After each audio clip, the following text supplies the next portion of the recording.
नमस्कार दोस्तों, मैं simple terrace garden YouTube channel पर आप सभी का स्वागत है। दोस्तों, आज के इस वीडियो में हम सीखेंगे कि एडेनियम की रिपोर्टिंग कैसे करें, इसकी सॉइल मीडिया कैसे तैयार करें और यदि इसका कोई भाग गलना शुरू हो गया है तो फिर उसका ट्रीटमेंट कैसे करें। दोस्तों, मैं इसे रिपोर्ट करने ही वाली थी, पर मैंने सोचा कि क्यों ना इसे आप लोगों के साथ भी शेयर करूं। यह मेरा वही एडेनियम का प्लांट है जो मुझे काफ़ी पसंद है और जिसकी कटिंग मैंने आप लोगों के साथ शेयर भी की थी। एडेनियम की प्रूनिंग कब, क्यों और कैसे करें, इसका वीडियो मैंने डिस्क्रिप्शन बॉक्स में डाल दिया है।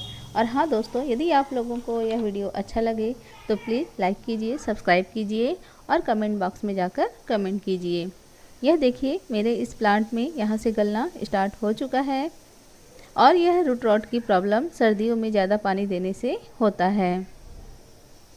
यदि आपके भी प्लांट में इस तरह के काले काले धब्बे दिखाई दें और यदि वहाँ छूने से नरम लगे तो समझ जाइए कि हमारे पौधे में सड़न शुरू हो चुकी है। और यदि हम समय रहते हुए उसकी उचित देखभाल कर लें तो हमारा प्लांट बच सकता है। तो चलिए अब हम इस प्लांट को इस पॉट से निकालते हैं। इसके लिए हमें ऊपर की मिट्टी निकालनी होगी और ऊपर की मिट्टी धीरे धीरे निकालते हुए इस प्लांट को निकालेंगे।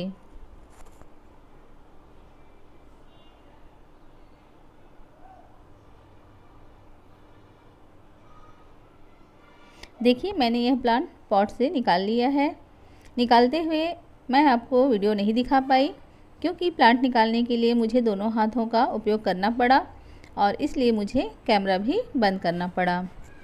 अब हम किसी औजार की मदद से इसकी पूरी मिट्टी निकाल लेंगे।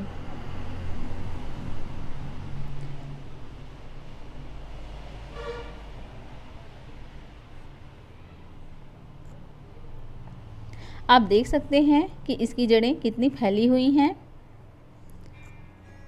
इसकी रिपोर्टिंग के लिए फरवरी या मार्च का महीना बेस्ट टाइम होता है।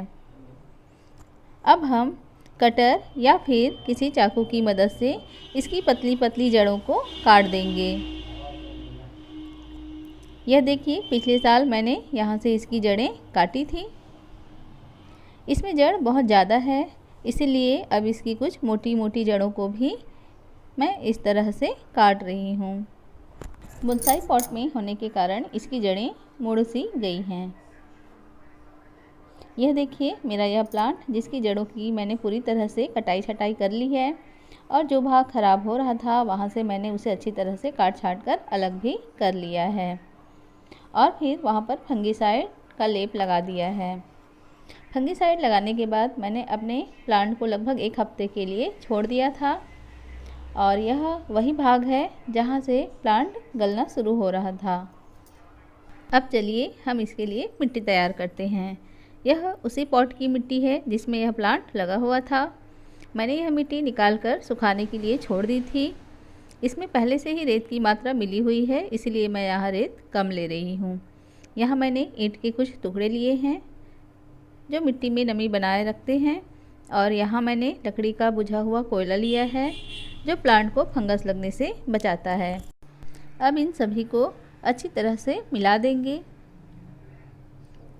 अच्छी तरह से मिलाने के बाद अब इसमें फंगिसाइड पाउडर डाल देंगे। यह फंगिसाइड पाउडर आपको किसी भी नर्सरी या बीज भंडार वाले शॉप में मिल जाएंगे। और फिर अब इसे भी अच्छी तरह से मिला देंगे।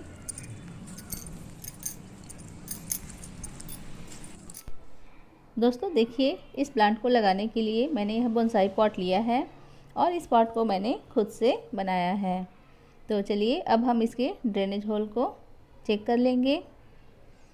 अब इसके होल के ऊपर कोई भी नेट डाल दीजिए और इस नेट के ऊपर एक दिया उल्टा रख दीजिए। आप चाहें तो गमले या मटके की टूटी हुई ठिकड़ी भी रख सकते हैं। अब आपने जो मिट्टी तैयार की है उसे कम से कम आधा भर दीजिए। मेरे एक हाथ में कैमरा है, इसीलिए मैं एक हाथ से ही यह मिट्टी धीरे धीरे डाल रही हूँ।